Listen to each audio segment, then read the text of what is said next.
a fala não vai ser espontânea, porque a pessoa sabe que está sendo gravada, né? Avaliada, inclusive. E também um conjunto de parâmetros acústicos, estabelecimento de um conjunto de parâmetros que contemple esses achados que a gente tem da percepção, né? Uma vez que eu tenho combinação de ajustes, o que eu tenho? Eu tenho uma propriedade que é multidimensional, então às vezes eu não consigo traduzir uma única medida num único descritor acústico.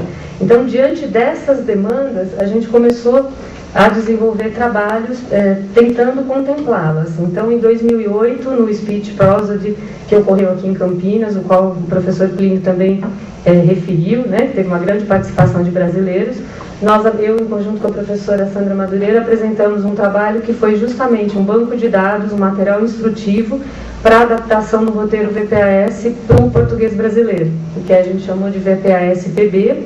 A gente apresentou já dados de percepção, de formação de um grupo de juízes e já o item de baixo, a composição de corpos para coleta de material, então, para análise de qualidade vocal. E aqui, se vocês se lembrarem, quem conseguiu escutar aquela frase do professor Leider, a gente procurou trazer uma aproximação aqui para o português brasileiro. Então, o objeto de estudo da fonética é esta complexa, variável e poderosa face sonora da linguagem, a fala. Essa é uma das sentenças que a gente criou para contemplar aqui um princípio bem importante do modelo, que é o princípio da suscetibilidade dos segmentos aos efeitos de qualidade vocal, que eu já vou passar a explicar quando eu apresentar o corpus que a gente procura desenvolver, tá? É importante salientar que a gente coletou o material, a gente está agora com um material sistematizado, analisado de quase 40 falantes, né, para várias esferas que eu vou descrever, a gente está ampliando esse banco.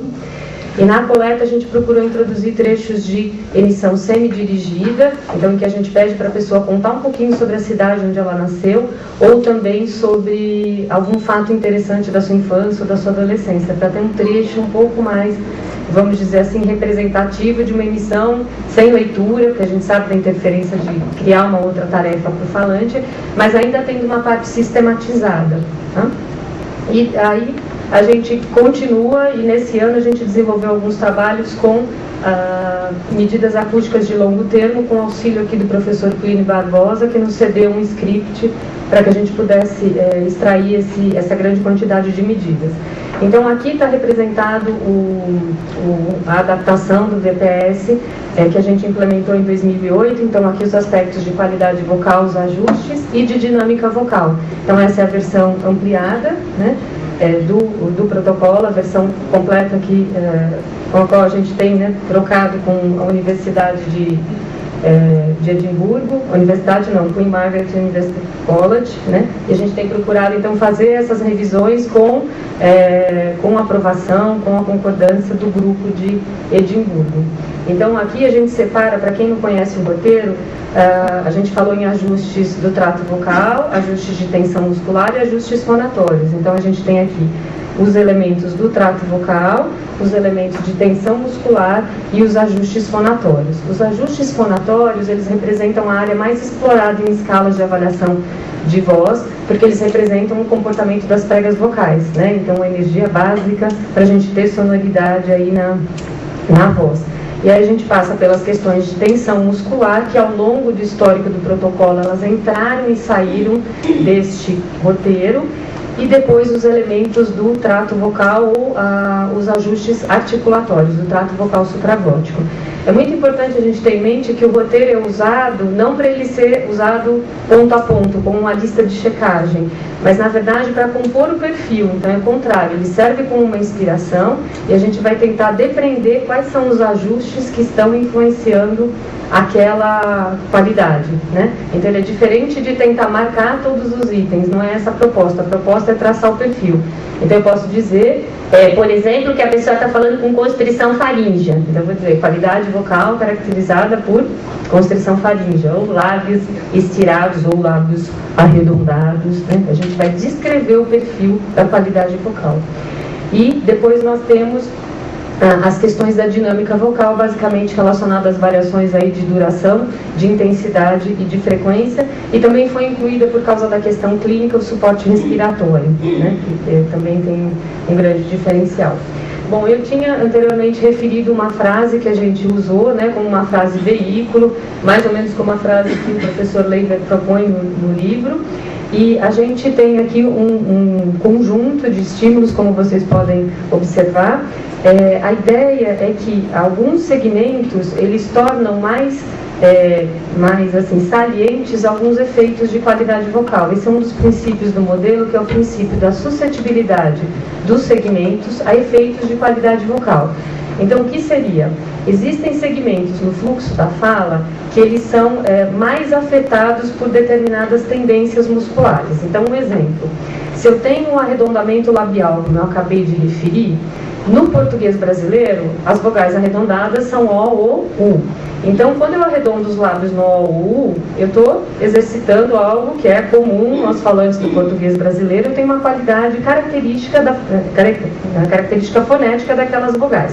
Porém, se eu articulo I, E, E com arredondamento, eu passo a ter uma qualidade que vai colorir essa sequência de ajustes e que vai acabar afetando essa propriedade de longo termo. Então, na hora em que eu estou falando tudo bem, arredondado, 2, 3, eu começo a ter um efeito que é o que, como uma abstração cumulativa, vai resultar na qualidade vocal. Então, existem segmentos que são mais suscetíveis a determinados efeitos.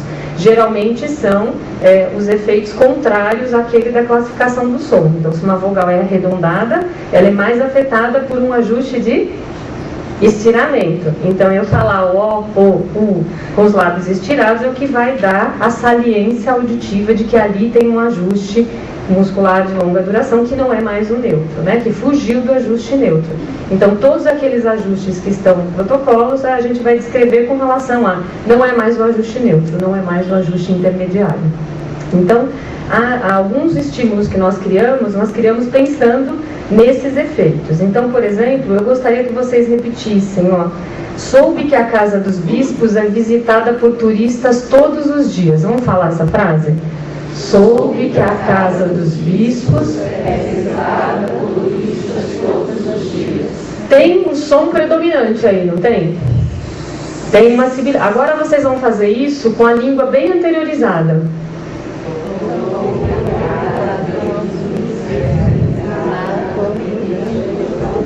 Ficou muito saliente esse efeito, não é? Agora falem objeto de estudos da fonética, com a língua entre os dentes.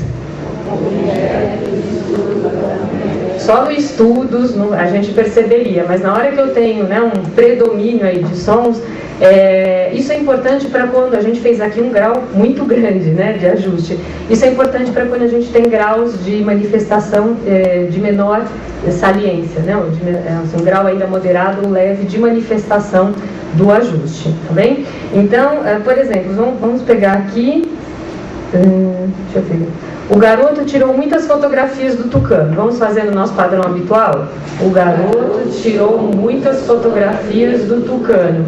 Agora vocês vão fazer com os lábios bem estirados, em sorriso. Todo mundo sorrindo, manhã, todo mundo animado, estudando prosódia. O garoto tirou muitas fotografias. Mudou, não mudou? Agora falem o tempo todo com os lábios arredondados.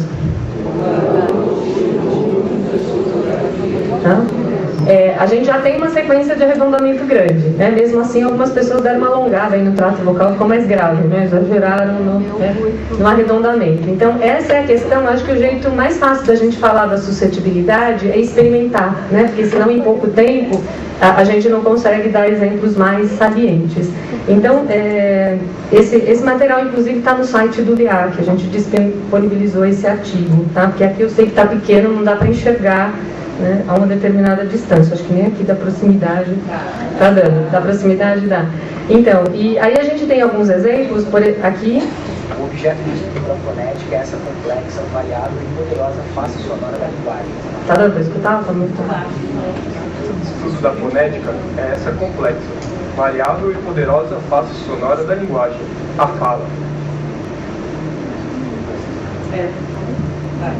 O estudo da fonética é essa complexa, variável e poderosa face sonora da linguagem, a fala. Então, esse falante foi um exemplo de lábios arredondados. E esse, um homem também, O objeto de estudo da fonética é essa complexa... com lábios estirados. Face sonora da linguagem, a fala. Aqui, O objeto de estudo da fonética é essa complexa, variada e poderosa face sonora da linguagem, a fala. aqui não sei se deu para escutar, mas é a mandíbula mais aberta versus O objeto de estudo da fonética a mandíbula mais fechada. é essa complexa, variável e poderosa face sonora da linguagem, a fala. E aí, então, a gente está falando desse conceito da suscetibilidade, que é exatamente o segmento-chave, ou seja, quais são os segmentos sobre os quais recaem a maior parte dos ajustes, aí fica mais saliente essa qualidade. Então, para dar um exemplo para vocês, vamos ver se meu vídeo carrega melhor. O objeto do estudo da fonética é essa complexa, variável e poderosa face sonora da linguagem, a fala. Então, aqui é uma falante que tem um ajuste de mandíbula mais aberta versus um falante. O objeto de estudo da fonética é essa complexa, variável e poderosa face sonora da linguagem, a fala. Então, aqui, bom, a gente vai ter quase dublar as falas aqui, né, faz parte. O que a gente pode observar? No caso do segmento A, ele já é uma vogal aberta no português, não é? Mas como é que a gente percebe que está aberto demais? Porque a gente está enxergando o dorso da língua, né, da pessoa. A gente, mesmo quando tem uma abertura de cavidade, não enxerga essa superfície superior da língua, como a gente vê, nessa falante. Ao passo que ele, para a mesma vogal, tem uma abertura muito reduzida, vamos dizer, muito abaixo do que a gente esperaria para o português. Mas, claro, a vogal A, ela seria melhor nesse caso para ele. Por quê? Porque ele tem um ajuste de mandíbula fechada. Então, A é a vogal mais aberta. E o O é a vogal bem, semi-fechada. Quer dizer, falta mais um pouquinho para ela ser uma vogal fechada. O que acontece? A gente espera que tenha uma variação entre o A e o O. A gente observa que nela, a variação é maior do que nele, né? Então, isso nos ajuda. Por que eu já incluí o vídeo? Porque a gente sabe que tem alguns efeitos que eles são muito mais visuais que auditivos, e é isso que a gente está procurando estudar agora. Então, esse exemplo da mandíbula é porque quando a gente pede para as pessoas ouvirem, elas dão um grau de mandíbula fechada muito reduzida para esse rapaz. E quando a gente vai ver, a variabilidade é mínima, o grau de manifestação é maior. Só que tem aí a importância do componente visual, assumindo-se, né, que a percepção da fala e, portanto, da voz, ela é audiovisual, né? Então, já eu vou procurar falar para vocês um pouquinho de um direcionamento que a gente está procurando dar também para a questão da percepção visual dos ajustes de qualidade vocal. Mas primeiro a gente vai falar um pouquinho de alguns aspectos de acústica que a gente tem explorado. Então, seguindo aquelas demandas, a gente tem a demanda pelo roteiro, pela adaptação do roteiro, a demanda por criar uma estrutura de corpos que permita pelo menos uma conversa entre vários serviços, ou que a gente possa ter um banco de dados de base que todo mundo possa trocar. A gente está procurando criar esse banco junto com a Unicamp, né, Sandra, também. Criar um corpus que a gente possa ter coletas unificadas e daí todo mundo trabalhar em cima desse banco de dados. E a gente procurou então aplicar o script ao qual eu me referi, do professor Plínio Barbosa, né, o Expression Evaluator, que consegue extrair uma série de medidas. Então, esse trabalho a gente apresentou recentemente no Congresso de Linguística Experimental, em continuidade àquele trabalho de 2008 da etapa de sistematização do material e da coleta do corpus. Então, esse script disponibilizado pelo professor Plínio Barbosa, ele foi aplicado a cerca de 509 estímulos. Então, a gente teve uma média de 11 emissões por falante, entre as emissões semi-espontâneas, semi-dirigidas e as sentenças aí chave que a gente usou. Num total de 114 minutos de gravação, então esse trecho com sonorização. Na primeira etapa foi de análise perceptiva auditiva, utilizando então o VPA-SPB, esse roteiro, por 2 examinadores experientes que aí classificaram então os ajustes do trato vocal, de tensão e os fonatórios para cada uma dessas emissões, não só por falante, porque como a gente tem, né, segmentos diferentes, a gente procurou graduar cada sentença, até para ver, começar a testar a sensitividade desse corpus para avaliação de qualidade vocal. E aí, numa segunda etapa, a aplicação do script, que vai trabalhar com um conjunto de medidas de frequência, de intensidade e do traçado do espectro de longo termo. Então, o espectro